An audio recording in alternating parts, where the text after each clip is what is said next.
Сайн байцгаана уу бүгдээрээ. Member Care Foundation сургалтанд тавдан мөрөлнө. Өнөөдөр би та бүхэнд 3 зүйлийг хуваалцах гэж байна. Нэгдүгээрт эх 30 хоногийн ерөнхий тоймыг юу багтаж байгаа болон хэрхэн оролцох талаар танилцуулна. Хоёрдугаарт би өөрийн хувийн түүхээ Member Care-т хэрхэн олдсон түүхээгээ хуваалцсан. Гуравдугаарт тэр 30 хоногийн төгсгөлд юу болохыг харуулснаа. Та чадна, та оролцож чадна, хөгдөж чадна, бүр өөрийн гэсэн Member Care-ийн үйл ажиллагаагаа ашиглуулж чадна.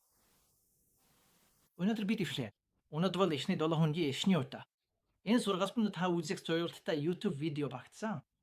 Мөн бичлэгийн доор тайлбар хэсгээс PDF хэлбэрээр татаж аваад ашиглах бүрэн боломжтой ажлын хуудас бас Facebook-ийн хамтын нийгэмлэгийн бүлэгт сонирхолтой хэлэлцүүлэг багтсан байгааг дуулгахад патаймын. Бид хэдэн зуугаар туалагдах тул маш их харилцаа, үр дүндтэй хэлэлцүүлэг нөөц хуваалцахыг хүлээж байна. Сургалт 30 хоног үргэлжилсэн. Эхний 7 хоног. Энэ 7 хоног нь нөхцөл байдал, сэтгэлгээ, теологийн тухай байх болно. Хоёрдугаар 7 хоног нь өөр Member Care-ийн загваруудын тухай байна. Гадаа янз бүрийн Member Care-ийн загварууд байдаг бөгөөд бид эдгээрийн хэдийг тань цох болно. Гуравдугаар 7 хоногт би танд асаргааны пирамид гэж нэрлэгдэх шинэ загварыг танилцуулна. Өөрөвдүгээр 7 хоногт та бүхний түүхүүд байх басан. Бид Библиэд их болон бодит амьдрал дээрх хоёр зам, хямрал, асаргааны жишээнүүдийг авч үзнэ. Өнөөдөр бодит амьдралаар ч гэсэн бид энэ 30 хонорыг хэрхэн үр дүнтэй хэрэгжүүлэх, Member Care-ийн үйл ажиллагаагаа хэрхэн өргөжүүлэх, Member Care төвийг хэрхэн байгуулах талаар дуусгана. Бид энэ зүгээр дуулагдах хүнтэй энэ үнэхээр хүчтэй байх болно. Хоёрдугаарт би өөрийн хувийн түүхээ болон Member Care-т хэрхэн орсон тухайга та бүхэнтэй хуваалцах болно. 1996 оны 1-р сарын 12-ны өдөр эхнэр тухайн үед 1 болон 3 настай 2 хүүхдийн хамт бид Берлинээс онгоцон суусан. Бид Хятадд очиж халамжийн төвд баярлах өнчин хүүхдийн үйл ажиллагаанд нэгдсэн. Би Хятад хэлээр ярьдаг байсан тул Хятадд шоуд удирдах албан тушаал томилогдсон. Хятадын засгийн газартай хамтарсан түнш, багийн ахлагч, өчиг Хятад ажилтнтай ажил овгогч гэх мэт. Үнэхээр гайхалтай ажилласан. Би үнэхээр вау, энэ шандаа гэж мэдэрчээсэн. Би бурханы хүсэлт яг төвдөн байна гэж бодсоор. Гэвч 3 жилийн дараа би бүхнийг дуусгасан. Миний өрчөж бүрэн дууссан. Би түлдэж ядсан. Цээжинд минь биеийн шинж тэмдэг илэрсэн. Миний цээжээр хүчтэй өвдөж тийм маш ихээр бухимдсан юм. Би үнэхээр туйлда хүртлээ ядарч туйлсан байна. Би бурхантай дахиж холбогдож чадгаа бачаа. Би энэ чи юу орж яана гэж батсан. Энэ яаж цааш үргэлжлэх юм бол би үнэхээр сүүлчин боломж дээр ирсэн байсан. Бид алдахад хэтэрхий үнцэнтэй гэдэг номыг олж нээсэн. Энэ ном нь номлогчдын ажлаас гарах шалтгаан, түүнийг хэрхэн даван туулах талаар судалсан ном юм. Тэрэм яг хатсан сэтгэрт маань цэнгийг усши байла. Бид сэтгэл зүйч болон пасторын халамжтай нэгэн хосын олсон. Тэд бидэнтэй ижил нөхцөл байдал байсан тул биднийг ойлгож, энэрийг нэгүүлсэж, энэ хүнд хэцүү цаг үед туслаж чадсан. Эдгээрээс сэргээн бусгалтын үйл явцын дараа бид Хятадад биш, Хятадад ойрхон байх үүднээс Тайландын Чангмай руу нүүсэн. Эд энэ бүхнийг бодож байхдаа талбай дээр биднээс гадна маш их хэрэгцээтэй өөр олон хүн байгааг ойлгосон. Зөвхөн бид биш, олон хүн юм байла. Тэгээд бид ямар нэг зүйл байгуулах хэрэгтэй, ямар нэгэн зүйл эхлүүлэх хэрэгтэй гэж бодсон. Би зөвлөх биш, сэтгэл зүйч биш. Тэгэхээр би гишүүдийн халамжийн ажлыг эхлүүлэх хүн мөн. Тэгээд магадгүй нэвийн 9 эсвэл 21 онд би ануудад болсон Mental Health Emissions нэртэй байгууллага дээр Larry Gardner-тэй уулзсан. Larry Gardner бол Wycliffe саяжун хүн. Хэрээр гишүүдийн халамжийн зохицуулагчийн тухай хуваалцсан бөгөөд тэр даруй энэ нь надад их ойр санагдсан. Би бол зохицуулагч хүн. Би зөвлөгдөж, би сэтгэл зүйч. Би бол зохицуулж. Тэгээд энэ нь олон хүний хувьд адилхан. Эмчнэр эсвэл тодорхой мэргэжлийн олон хүмүүс ч бас тийм байдаг. Хэд өөрсдийн мэргэжилдээ маш сайнч, ажлынхаа захиргааны тал дээр тийм сайн биш байдаг. Тэгээд би яг л энэ хүн шиг байна гэж мэдсэн. Би үүнийг хийж чадвал би менежер маягийн хүн. Би нийгмийн бизнес эрхлэгч маягийн хүн. Би бол үдээдэрч. Энэ нь надад яг тохтой. Тэгээд би гишүүдийн халамжийн төв байгуулсан. Энэ нь 2001-2002 оны үед Тайландын Чангмай хотод The Well Member Care Center нэртэйгээр байгуулагдсан. Тайландын Чангмай хотод The Well төвд бид анх семинар сургалтуудаар эхэлсэн. Удалгүй сэтгэл зүйчийн зөвлөхүүд ирж нэгдсэн.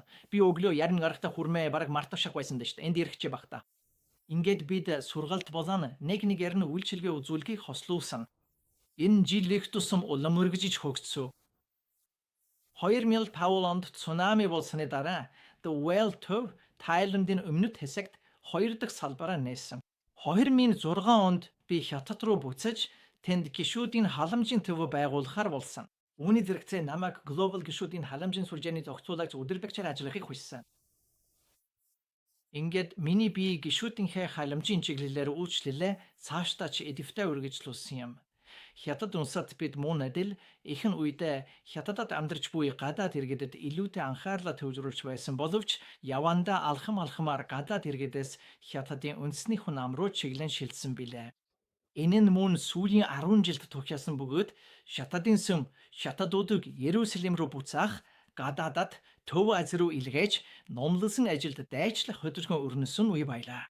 Ингээд бид хятадад маш стратегийн чухал цаг үед олон өөрчлөлт хөдөлгөөн өрнөж байсан үед байлаа. Тэгэхээр энэ бүх хугацаанд би гишүүдийн халамжийн үйлчилгээнд 20 жил оролцсон байна. Би бараг үзээгүй зүйл гэж байхгүй болов гэж бодчихъя. Би янз бүрийн үүрэг, хэлбэрээр газар хөдлөлт, террорист халдлага, үхэл, аллага, завхаарал зэрэг олон зүйлд оролцож байсан. Нэг номлогч залуу бүр 2 гэр бүлтэй байсан. Нэг нь Өрнөдийн, нөгөө нь Азийн гэр бүл. Тэд биенийхээ талаар огт мэддэггүй байж. Би өөрийгөө гэмтэх зан үйл, олон осол, нүүлгэн шилжүүлэлт, хүчирхийлэл, сэтгэл готрал, баг болон удирдлагын доторх зөрчил, итгэлээ алдах, бурханд урам хугарах зэрэг олон зүйлд оролцож байсан. Их хорныхаас өмнө номлогчийн амьдралд ярьсан өөрчлөлт төвөж дэмжлэгээ зогсоодог. Номлогчийн хүүхдүүд, 3 дахь соёлын хүүхдүүд, боловсролын хэрэгцээ, гэрийн сургаалт. 2018 онд би өөрөө болон 2 хүүхэд маань баривчлагдаж 40 цаг байцаагдаад улсаас хөөгдсөн. Эмэс би өөрийн хувьдаа олон зүйлийг хүчсэн хүн. Энэхүү жижигхэн хэмжээтэй зурагт хошин дээрх шиг Зигийн тойруу замын тухай зурагт би үнэхээр өөрийнхөө дүр төрхийг олж харсан. Өөрийн амьдралынхаа туршид би үнчийн хүүхдийн асрамжийн ажил хийхийг маш ихээр хүсэж мөрөөддөг байсан билээ. Хятадд бидний сав хоосорсон байсан.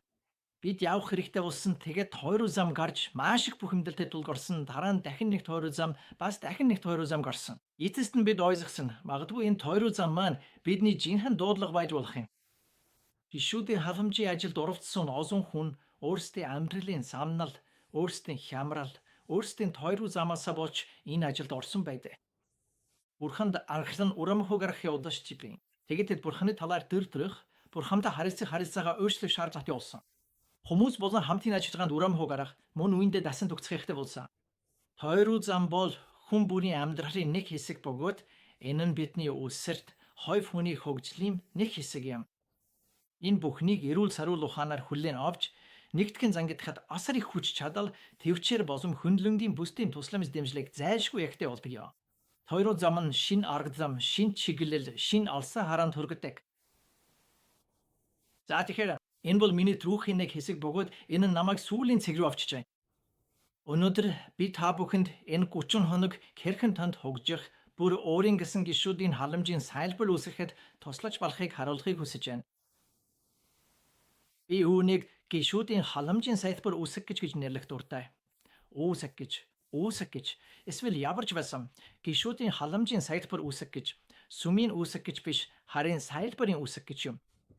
Гишүүдийн халамжийн салбарт байгууллагууд дотор сүмүүдэд янз бүрийн улс орон бүс нутагт хэрэгцээ маш их байсаар байна гэж би мэдэрдэг. Зарим гишүүдийн халамжийн салбар бусдаасаа илүү хогсон байдаг. Тиймээс би танд гишүүдийн халамжийн салбарт хөгжүүлэгч, сайлбар үүсгэх гэж болохыг уриалж байна. Та сэтгэл зүй биш байсан ч, зөвлөх биш байсан ч гэсэн би өөрөө сэтгэл зүй биш ханийн нийгмийн бизнес эрхлэгч хүн, таач бас үүнийг хийж чадна. Ямар нэгэн сайлбар хөгжүүлж эхлүүлэхийн тулд. Өнөөдрийн хуудас ингэ дууслаа. Маргааш бид гишүүдийн халамж гэж яг юу болох, гишүүн гэдэг нэр томьёо хаанаас үлсэн талаар ярилцах болно. Энэ ч сонир үг шүү дээ. Гишүүн. Энэ үг хаанаас гаралтай? Бусад үгнээс юугаараа ялгаатай вэ? Мөн энэ юуг багтааж юуг илэрхийлдэг вэ? Тэгэхээр маргааш дахин уулзцгаая. Одоогоор баярлалаа.